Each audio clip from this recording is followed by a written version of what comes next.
Tonight on CTV News at 5. You've now got a casino in your pocket 24/7.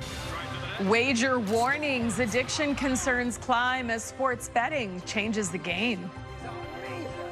What better way to reuse, repurpose old jeans? And purses with purpose. A mother-daughter duo turn old denim into one-of-a-kind gifts. Relief from the hot May weather is ahead for Thursday as temperatures cool across the region. Live from the Maritimes News Center, this is CTV News at 5. Good evening and welcome to CTV News at 5. I'm Maria Penopalis. Thank you for joining us. First at 5 tonight, playing the odds. Sports betting is risky business, but potential paydays and flashy ads make it all look quite alluring. As CTV's Ryan McDonald shows us, a new poll suggests a growing number of Canadians are worried someone they know is addicted to making sports wagers. Ryan. Well, Maria, with the Montreal Canadiens now taking Canada's Stanley Cup hopes into round 3 of the NHL playoffs, even more people will be watching the games, and even more people will be seeing all of those commercials for sports betting websites. Did you win? Well, let's just say the next round of omelets is on me, fellas. Ads like these have been everywhere during this year's Stanley Cup playoffs, and it's been like that for years now. It's been really good to me, and like I said, I don't bet big. Warren Tobin doesn't mind betting a few bucks on the big game. He's been doing it for decades. I just play pro line myself, and that's under Atlantic Lottery Corporation. Tobin says he too has noticed what he calls a bombardment of commercials for sports betting sites, and while he doesn't use them himself, he has one pretty big gambling the more old-fashioned way. I went to schooling at Island Career Academy. I pretty well kind of paid off most of that. I think Canadians are right to be worried about gambling. And according to a new Angus Reid poll, they are. It found that more than 1 in 10 Canadians surveyed had placed a wager on a sporting event in the last year. You've now got a casino in your pocket 24/7. The poll found that 28% of people surveyed are worried that someone they know personally is addicted to sports betting, and that in 81% of those cases, the person they are worried about is a male. About 2/3 of Canadians gamble in one form or another, and not many of us go on to develop a problem. But if you're male, younger, and already engaged in multiple other forms of gambling, these ads can be very risky. The survey also found that 46% of people who bet on sports had used a responsible gambling tool. I think it'd be much better for us to ask, do we want to expose our entire population to a relentless bombardment of these ads? Back in Sydney, Tobin says he still plans to have a bit of fun by placing a few bucks on tonight's game between the Colorado Avalanche and Vegas Golden Knights. If I do win my pro line tonight, Mom's get a nice present. Her birthday is today. Happy birthday, Mom. Love you. And Simon Sherry adds that some people may in fact know quite a bit about a given sport and may feel that that gives them better odds, but he's reminding people that in all forms of gambling, the general rule over the long haul is that no one beats the house. Maria? Oh, thank you, Ryan. Some good advice. CTV's Ryan McDonald in Sydney this evening. All right, over to the anchor desk we go now, where Todd Battis is standing by with a look at the day's headlines. Hi there, Todd. Hi there, Maria. This is kind of a different kind of betting, but for the last few years, people have sort of been rolling the dice on the housing market, and we found out today that home sales in New Brunswick were down 13% last month compared to the same time last year. Declines in home sales were reported all over the province. Fredericton, St. John, Moncton included. Coming up at 6, we'll look at some of the reasons for the lower sales. We're hearing more tonight from women who are concerned about how long they have to wait for a mammogram. As we reported yesterday at 6, it can take more than a year due to a shortage of radiation technologists. Tonight we'll hear from one woman who paid for a mammogram rather than waiting a long time. Hear her story at 6 o'clock. Well, we had to leave it to when we got close to Kalen, but boy, is it feeling a lot like summer across the Maritimes today. Temperatures hitting 30 degrees or more in many parts of the region. With those memories of the cold spring still pretty fresh, we head to a couple of spots to find out how people are feeling about this sudden onslaught of heat. And Jonathan McGuinness took a trip to the valley, but the warmest place, not only in the Maritimes today, but all of Canada, Miramichi, New Brunswick. believe it or not. Let's bring in CTV meteorologist Kayla Mitchell to take a look at the current conditions right now. Kayla?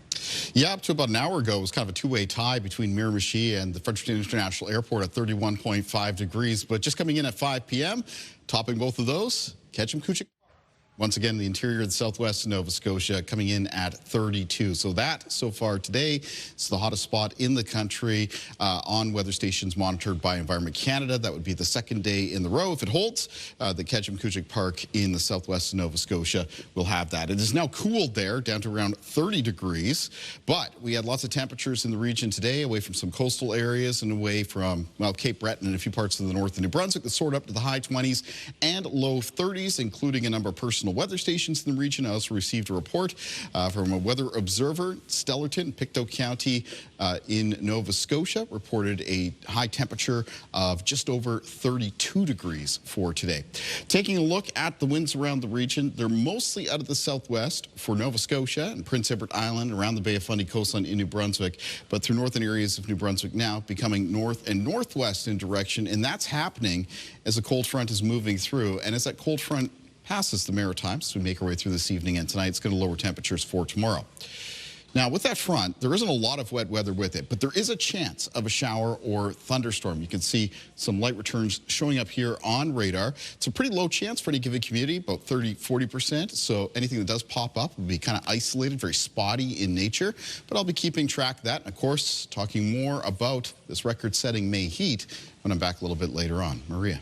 Thank you very much, Kaylin. So a free presentation aimed at breaking stereotypes took place last night. We just need to do more of what you're doing tonight. Bring people together, have conversations. That actually generates safety and well-being. Dozens gathered in Halifax at the Cathedral Church of All Saints for a discussion on masculinity and some of the unhealthy norms that surround it. There's a lot of pressures on young men and all men about the kind of men that they have to be, and we know that those pressures impact their health and the health of their peers.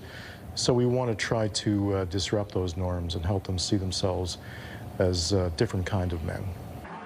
Studies have shown there is a strong link between adherence to many traditional masculinity norms and gender-based violence.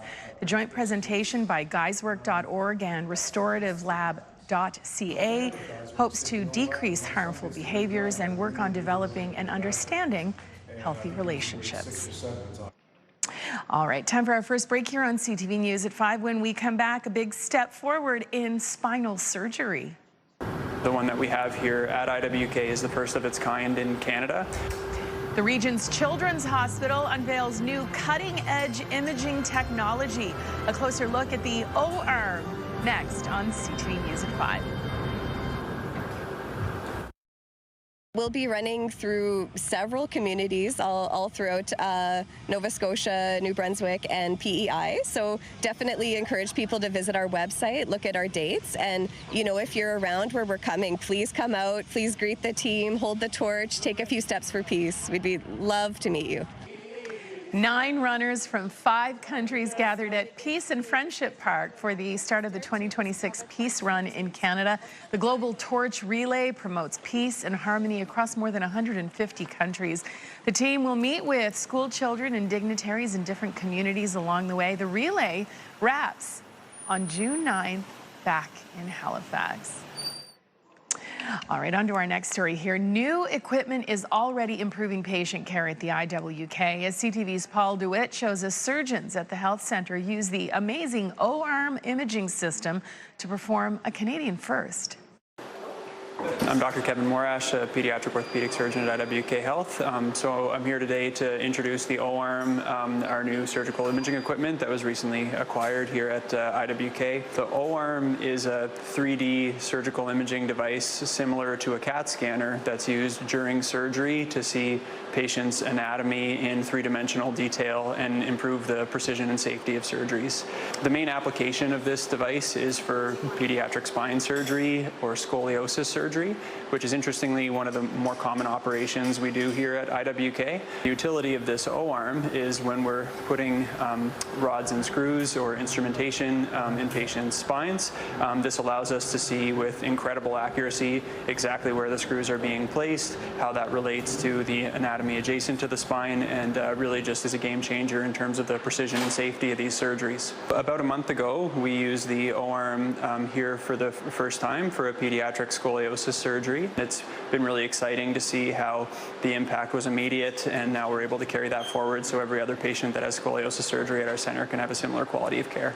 What's different about our O-arm is that it can scan a longer portion of the spine all at once, so we can really scan a patient's entire spine top to bottom in one image. And secondly, it has a significantly lower radiation dose than similar scanners at other hospitals in Canada. So this is about a 70% reduction in the radiation dose that a patient would receive. Our IWK surgeons are really interested in using this 3D technology for non-spinal surgeries as well. So some of my colleagues have been using the O-arm to increase the precision of pelvis surgery, surgery on the growth plates, and it's really interesting to see kind of how this program will grow here in the Maritimes. You can see the O for O-arm. Makes Amazing sense. technology. We're so fortunate to have it here in our region. And thank you for showing it to us. All right, Kaylin, thank you for this day. I mean, I don't know who to thank. I'm going to thank you. It's like peak summer weather, sort of in the middle of spring. I guess sort of like mid to late spring now. But yes, we had some high temperatures today that soared up in the high 20s and low 30s. It all changes for tomorrow, though, and all more on that after I come back after break. So we were in and around all of Nova Scotia, which is beautiful. And because the locations were so spread apart, we ended up having to practically camp. Like we were staying in these campgrounds and cabins and great. And it was great. And just waking up to water every day, it was really beautiful. I mean, it's a small town. During her appearance on Live with Kelly and Mark, the one and only Brooke Shields only had nice things to say about Nova Scotia. She filmed her mystery comedy series You're Killing Me around the province last year, from Halifax to Peggy's Cove, Hubbard's, Queensland Beach, and so much more. You're Killing Me is featured in those places are featured in the film, and you can stream it right now on Acorn TV. Kaylin, she also mentioned how she received a lot of handmade gifts from Nova Scotians, which is a very Nova Scotia thing, like handmade mittens and so on. So yeah, very glad she had a good time. Yeah, absolutely. Happy to hear that she enjoyed her stay in the province. Hopefully she comes back soon. Today, around the region, it was hot. What a day. Yeah, what a day. Looking out here, Moncton, sun shining. Temperature at that point was near 30 degrees. Moncton at 5 p.m. Just coming out with a high temperature today, as reported at the airport, of 31.4. That is a record-setting high temperature for a May 20th. For Moncton, there were record-setting high temperatures set in all three maritime provinces. I'm still going through those now. There'll be an update up on our news site, ctvnewsatlantic.ca. You can find a tally of some of the records set today in the region there. As we take a look at our weather systems map, barometric pressure is now falling. We do have a cold front moving through. There's not a lot of weather around that cold front. It's pretty dry as far as the weather front goes. There are a couple of isolated showers being kicked up this evening around the maritime region. And with those showers, there's a low risk that a few of them could develop into some small thunderstorms. But you can see how spotty they are. Just a few up around the northeast New Brunswick, including in around the Miramichi area, and maybe a few just drifting across the eastern shore of Nova Scotia. We're not going to be picking up a lot of rain out of this type of shower activity. And the bulk of it is going to be coming to an end as we head towards the mid to late evening hours, and overnight around the Maritime, so just be a few clouds around, maybe a little bit of patchy fog. But we'll be in a northwest wind that's going to persist through the day for tomorrow. And that northwest wind's actually tapping into some cooler air off Hudson Bay. So that's going to bring temperatures down region-wide for Thursday. Much more seasonable. In some cases, maybe even a few degrees below. Mostly looking at highs tomorrow that'll be topping out around the low to mid-teens. Decent amount of sunshine, though. Expected to be a fair weather mix of sun and cloud for most coast of Nova Scotia, Prince Edward Island, northern areas of New Brunswick for tomorrow, even just straight sunny around central and southern areas of New Brunswick, and more sunshine coming up in the forecast for Friday and for the upcoming week. And get to the point where I'm actually looking for some more rain because we don't want to get too dry too quickly this time of the year. Here's a look at the change in the wind direction as we make our way through tonight and for tomorrow. You can see behind that front the winds becoming northwest. They're going to be a little bit blustery for a few areas on Thursday. Some gusts getting up around 40-50 kilometers per hour in northern areas of New Brunswick, and maybe peaking in the same range there around some eastern areas of Nova Scotia, including Cape Breton. Most of the rest of the regions that have some wind gusts between 20 and 40 kilometers per hour.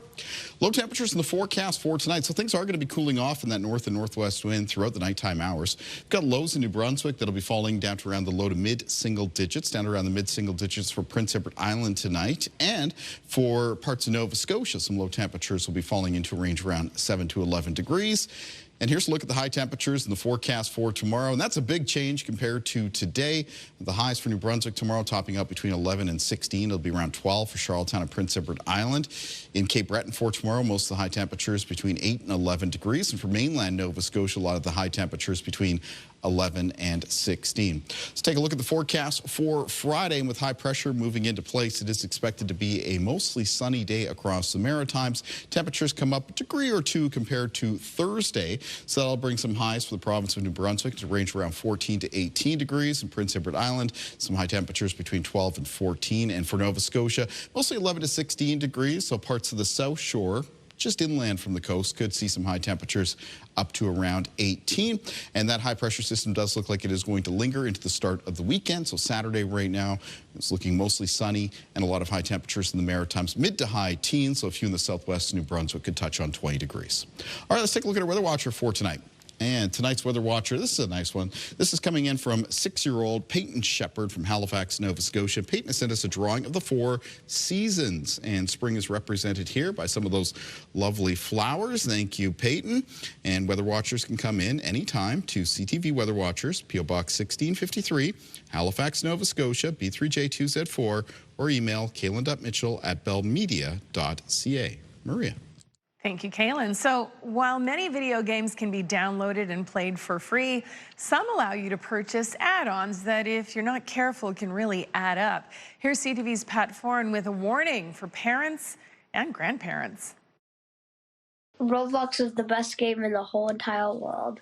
8-year-old Dominic loves Roblox, an online platform where users play games, hang out with friends, and build their own virtual worlds. The game itself is free to play, but users can buy premium avatar items, tools, and clothing within the gaming universe. Dominic wanted to make purchases and used his grandmother's credit card. Like, how did I get access to her card? Went through her purse. Lynn Ramsbottom of Wasaga Beach says over 2 months she had Roblox charges of $2,000. She doesn't blame her grandson, saying he didn't understand he was spending real money. He said he was sorry, but I don't think he really understands the ramifications of, that kind of money being lost. Ramsbottom reached out to Roblox about the charges, but she was told there were no refunds. When CTV News contacted the company, a spokesperson said the purchases were made through the Apple App Store. These charges cannot be refunded by Roblox. The fact that he was able to find out everything he needed to use the phone and everything was unbelievable. If you have children who play video games, Consumer Reports recommends setting up parental controls and creating passwords to prevent surprise charges. Anytime they go to make an in-app purchase, whether that's for Roblox or literally anything on the App Store, you as the parent would get a notification on your phone that says, hey, your child is trying to make a purchase, accept or decline. Using gift cards for games instead of linking a credit card can also help prevent overspending. Once that gift card credit runs out, no more Roblox, no more whatever. Ramsbottom says she's used the situation to help teach Dominic about money. He says he's learned a valuable lesson.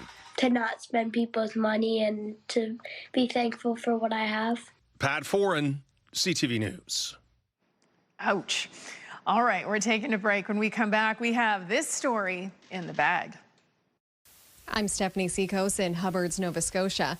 Coming up on CTV News at 5, Purses with Purpose. How a mother-daughter duo is giving back to their community while also helping the environment. That story is still ahead on CTV News at 5. A mother-daughter duo are helping women in their community, all while keeping denim out of landfills. The CTV's Stephanie Seacos reports Purses with Purpose make a big impact right across the province. Let's cut this pair of jeans up. With one pair of jeans at a time, this mother-daughter duo gives back to their community. We have really only hit the ground 6 months ago.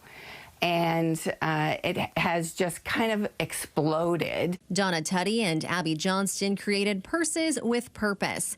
They take old jeans and turn them into one-of-a-kind bags. And shampoo, conditioner. Which are then filled with items to donate to women's shelters across Nova Scotia. Every tote that we deliver is a way for us to say, we see you and that we care. It was an idea 10 years in the making after Teddy saw 2 older homeless women on a cold January night. It was from that I thought, I need to do something.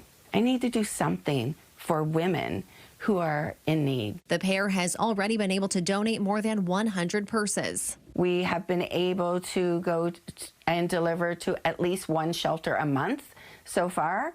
And we're hoping to continue that. They hold monthly pop-up events, getting others involved in their efforts.